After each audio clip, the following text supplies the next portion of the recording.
जो आपने अदालतें खोल दी वो सारी जिंदगी मेरे दिल में बात रह जाएगी। हुकूमत से निकलने के दौरान इमरान खान ने आइन शिकनी की है। इससे पहले आके हर किस्म की इंतकामी कार्रवाई करनी है। इस वक्त इस मुल्क के आइन के लिए सबसे बड़ा खतरा इमरान खान है। वजीर आजम के पास इस तरह का कोई सवाब इख्तियार नहीं है। जब तक सदर पाकिस्तान नोटिफाई नहीं करते तब तक मैं ऑफिस होल्ड कर रहा हूँ। 30 मई से पहले इन चोरों डाकुओं लुटेरों की हुकूमत को इमरान खान खत्म करेगा। अस्सलाम वालेकुम, आप देख रहे हैं पाकिस्तान टुनाइट। मैं हूं सैयद समर अब्बास। नाज़रीन, पंजाब के अंदर जो सियासी ड्रामा हमने गुज़श्ता रोज देखा, पूरा दिन चलता रहा, उसका जो लॉजिकल कंक्लूजन है वो अब तक नहीं आ सका। हमजा शहबाज 197 वोट लेकर सीएम तो मुंतखब हो गए, लेकिन अभी वज़ीर आला बनने में उनका जो हल्फ है वो अभी आड़े आ गया है। और जो गवर्नर पंजाब है उमर सरफराज चीमा, उन्होंने हमजा शहबाज का हल्फ रोक दिया है। वो कहते हैं कि जो इलेक्शन का जो प्रोसीजर था उसमें बहुत सी गलतियां थीं, वो गैर कानूनी अमल था, इसलिए वो उनसे हल्फ नहीं ले रहे, हल्फ उनका रोक दिया है। अब वफाकी हुकूमत ने गवर्नर को बरतरफ कर दिया, हटा दिया ओहदे से, और वो कह रहे हैं कि जब तक सदर की तरफ से नहीं आता कोई नोटिफिकेशन या नोटिस नहीं आता वो तब तक अपने ओहदे पर काम करते रहेंगे। तो आईनी तौर पर जो है 10 रोज तक सदर कोई भी समरी प्राइम मिनिस्टर की तरफ से भेजी गई जो है वो होल्ड कर सकते हैं, यानी अगले 10 रोज तक अगर चाहें तो उमर चीमा जो है वो पंजाब के गवर्नर रह सकते हैं, और अगले 10 रोज तक ही हमजा शहबाज सीएम के तौर पर चार्ज नहीं संभाल सकते, चूंकि उनका हल्फ जो है वो गवर्नर ने रोक दिया है। अब जो इलेक्शन हुआ नाजरीन, जो दूसरी साइड की स्टोरी है वो ये है कि जो उमर चीमा कहते हैं कि इलेक्शन ठीक नहीं था, उसमें जो रिपोर्ट भी है, रिपोर्ट के अंदर भी चीज़ें इस तरह की आई हैं, जो फैसला था लाहौर हाई कोर्ट का उसके ऐन मुताबिक इलेक्शन नहीं हो सका था। उसमें कहा गया था कि आपने बिल्कुल फ्री, ट्रांसपेरेंट और इम्पार्शल अपने मैनर में इलेक्शन करवाना है। तो उसमें ज़ाहिर है बहुत सारी चीज़ें थी, कुछ मेंबर गिरफ्तार भी हुए थे, कुछ ने बाइकआउट कर दिया था। तो इलेक्शन जो है उस पर सवाल जो उठ रहे हैं वो बिल्कुल जायज़ उठ रहे हैं।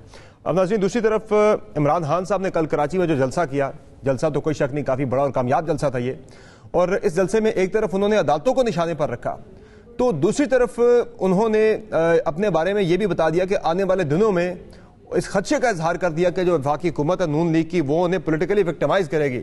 FIA को, नैब को, दीगर इदारों को जो है उनके खिलाफ मुतहरक किया जाएगा फॉरेन फंडिंग केस में, दीगर चीज़ों में। तो वो अपने खिलाफ आने वाले दिनों में बहुत सारी चीज़ें होती देख रहे हैं, जिसे वो कह रहे हैं कि पोलिटिकल विक्टिमाइजेशन शुरू होने वाली है मेरे खिलाफ। और नाज़रीन, दूसरी तरफ जो मामला है, जो अदालतों की मैंने बात की, खान साहब ने गुज़श्ता रात कराची के जलसे में अटैक किया, फवाद चौधरी साहब भी अपने ट्वीट्स के अंदर अदालतों को हिट कर रहे हैं कि अगर कोई गैरतमंद जज जो है वो अगर शहबाज शरीफ साहब के खिलाफ अगर दे फैसला तो वो वज़ारत उज़्मा के ओहदे पर नहीं रहेंगे। तो क्या ये एक प्लान्ड एक एक्टिविटी है कि पूरी प्लानिंग के तहत हिट किया जा रहा है अदालतों को, और इसका मकसद क्या है? और शेख रशीद कह रहे हैं कि 30 मई तक जो है उन्होंने डेडलाइन दे दिया कि ये जो मौजूदा हुकूमत है, ये जो कोलिशन गवर्नमेंट है, ये 30 मई तक ये ख़त्म हो जाएगी। जो प्रेशर PTI बिल्ड कर रही है इस गवर्नमेंट के ऊपर, क्या ऐसा होता नज़र आ रहा है? और जो फवाद चौधरी साहब कह रहे हैं कि हर शहर में तहरीर स्क्वायर बनने जा रहा है, तो तहरीर स्क्वायर बनने के तो जो नताइज हैं वो बड़े भयानक होते हैं उसके, उस पर भी बात करेंगे। और इसके साथ साथ जो ओवरऑल जो काबीना है वो बन नहीं पा रही, क्या वजह है, क्यों मामलात आगे नहीं बढ़ पा रहे पीपल्स पार्टी और नून लीग के दरमियान, कोई गलतफहमियां हैं, ऐसा क्या है, डिस्कस करेंगे प्रोग्राम में। आगे चल के हमें प्रोग्राम में ज्वाइन कर रहे हैं जनाब आरिफ हमीद भट्टी साहब, सीनियर सहाफ़ी तजज़ियेकार हैं। हमें ज्वाइन करें इमरान रियाज खान साहब, सीनियर सहाफ़ी तजज़ियेकार, और मज़हर अब्बास साहब, सीनियर सहाफ़ी तजज़ियेकार, हमें प्रोग्राम में ज्वाइन कर रहे हैं। बहुत शुक्रिया आप तीनों मेहमानों का अपने प्रोग्राम में कीमती वक्त दिया। आरिफ हमीद भट्टी साहब, सबसे पहले तो ज़रा पंजाब की सूरत हाल पर बात कर लेते हैं। दो मुख्तलिफ साइड से दो मुख्तलिफ वर्जन्स हैं, हर एक में कहीं ना कहीं थोड़ी बहुत जान ज़रूर नज़र आ रही है।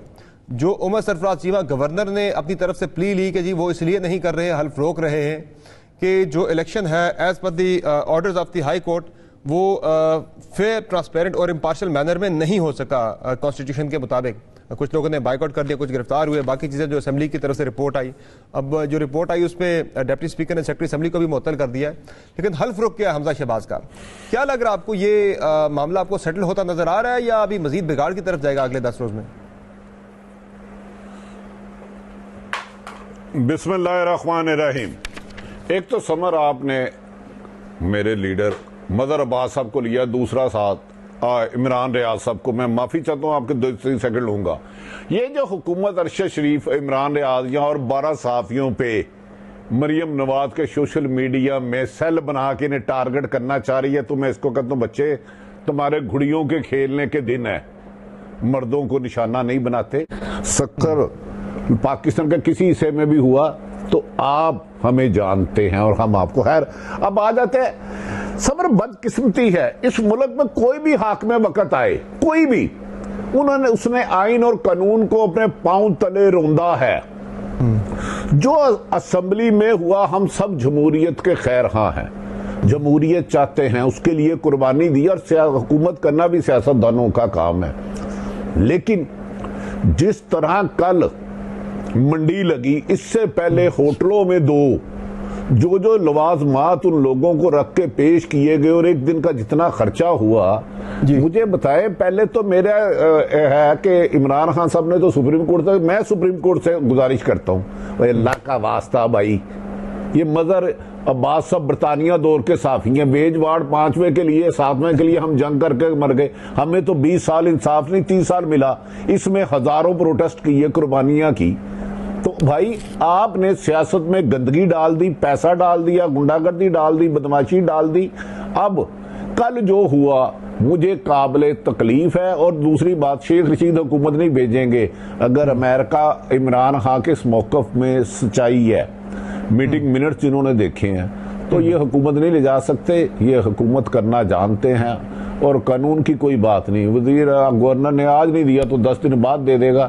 لیکن میں سیاسی جمہوریت مضبوط ہوتی ہوئی نہیں دیکھ رہا, جمہوریت بدنام ہوتی ہوئی دیکھ رہا ہوں, جس کے لیے بہت سارے لوگوں نے قربانیاں دی تھی. اور یہ حکومت اور اپوزیشن دونوں کی طرف سے اس کی غیر ذمہ داری اور نامناسب الفاظوں کے استعمال سے حکومت اور اپوزیشن دونوں کی طرف سے اس کی غیر ذمہ داری اور نامناسب الفاظوں کے استعمال سے مجھے حالات زیادہ کشیدگی کی طرف جاتے نظر آ رہے ہیں. حالات زیادہ کشیدگی کی طرف جاتے نظر آ رہے ہیں. مظہر عباس صاحب, آپ ایگری کرتے ہیں عارف میر بھٹی صاحب سے کہ آپ کو بھی حالات زیادہ خرابی کی طرف جاتے نظر آ رہے ہیں, یا کوئی سلجھاؤ کی آپ کو کوئی اس میں امید نظر آ رہی ہے؟ اور ایسا کیوں ہے کہ یہ 3 مسلسل ڈیموکریٹک ٹرانزیشنز کے باوجود ہمارے ہاں جمہوریت اتنی مضبوط نہیں ہو سکی کہ ایک جمہوری عمل تھا عدم اعتماد کے ذریعے کسی کو ہٹانا, یا وزیراعظم کا الیکشن بھی, یہ بھی ایک آئینی پروسیس ہے. اس کے لیے پولیس, رینجرز, عدالتیں, کیا اس میں حائل نہیں ہوا, بیچ میں آ کے کہاں سے نہیں انٹرونشن ہوئی, تب جا کے یہ پروسیس ہمارے ملک میں جو ہے یہ آگے بڑھے.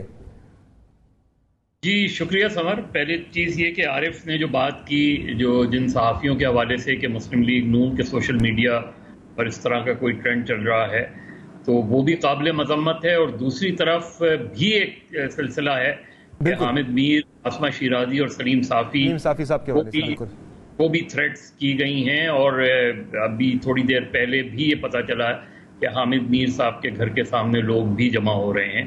تو یہ جو صورتحال ہے, یہ میرا خیال ہے بہت ہی تشویشناک ہے.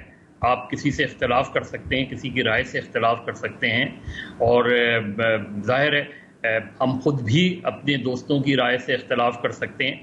لیکن یہ اس طرح کا جو ٹرینڈ ہے کہ جہاں جلسے جلوس میں جانا آپ کے لیے مشکل ہو جائے, وہ میرا خیال ہے وہ بہت خطرناک چیز ہے. اور کوئی بھی ایک واقعہ بھی جو ہے وہ ہمیں بہت پیچھے لے جا سکتا ہے.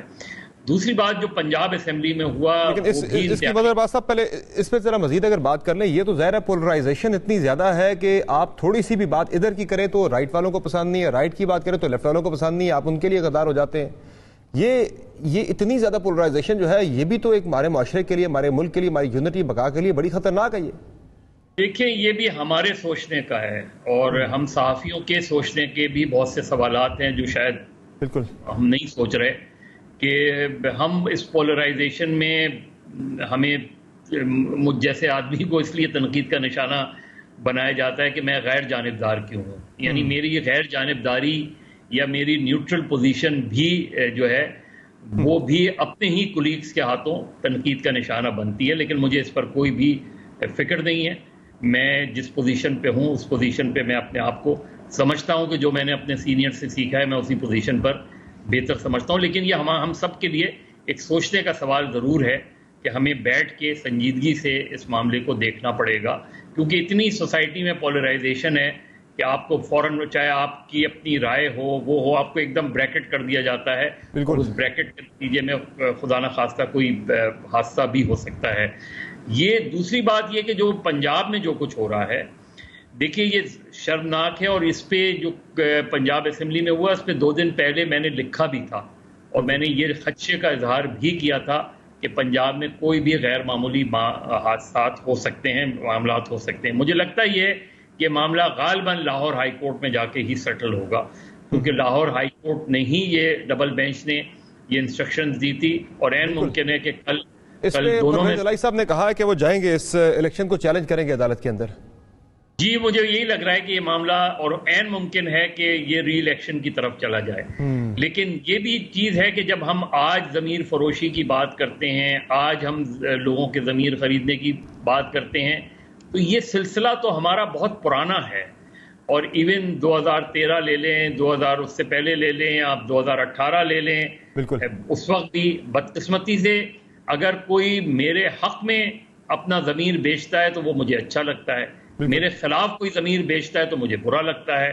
تو میرا خیال ہے یہ سیاستدانوں کے لیے بہت سنجیدہ سوال ہے. اس کے حوالے سے ضرور انہیں غور کرنا چاہیے کہ یہ لوگ کسی کے نہیں ہوتے،